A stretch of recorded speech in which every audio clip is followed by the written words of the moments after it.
नमस्कार, मी doctor Meghashree Girish Deshmukh, Shushrusha hospital एक्सी test baby centre, Chikhalwadi corner, Nanded इथून. सगळ्यात महत्वाचं पुरुष वंध्यत्व. आजकाल आपण बरेच पेशंट पाहत आहोत. वंध्यत्वाच्या रुग्णांमध्ये एक तर पुरुष वंध्यत्वामध्ये वाढ झाली आहे. असं वंध्यत्वाचं प्रमाण 15 ते 16% आहे, पण पुरुष वंध्यत्वाचं म्हटलं तर 50% झालेलं आहे. मग त्याची कारणं अनेक आहेत. टेस्टिस म्हणजे अंडकोश पुरुषांचे, तर प्री टेस्टिक्युलर म्हणजे एक तर आपल्या मेंदूमधल्या हॉर्मोन्सची काही कमतरता, किंवा टेस्टिस म्हणजे गोट्यांमधलं किंवा टेस्टिसमधलं काही प्रॉब्लेम असणं, किंवा पोस्ट टेस्टिक्युलर म्हणजे त्याच्यानंतर काही बाकी प्रॉब्लेम्स असणं, जसं काही ऑब्स्ट्रक्शन असणं किंवा बाहेर निघायला प्रॉब्लेम असणं.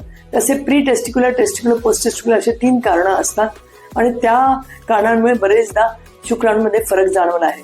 मग त्याच्यासाठी पुरुषांचे आपण निदान करण्यासाठी काय करावे? मी या मताची आहे की आता हे आपलं नववर्ष सुरू झालेलं आहे, गुढीपाडव्याचं, तर पुरुष वंध्यत्वावर जास्त फोकस करायला पाहिजे.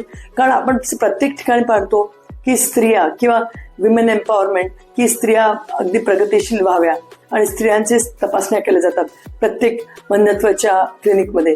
तर पुरुषांचं का नाही? एक लक्षात ठेवा, दोन्ही हाताने टाळी वाजते.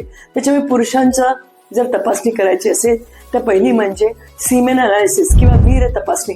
ही नॉर्मल तपासणी आहे आणि ही जरूर करावी, आणि त्या वीर्य तपासणीमध्ये काही फॉल्ट आला तर पुढच्या तपासण्या केल्या जातात. धन्यवाद.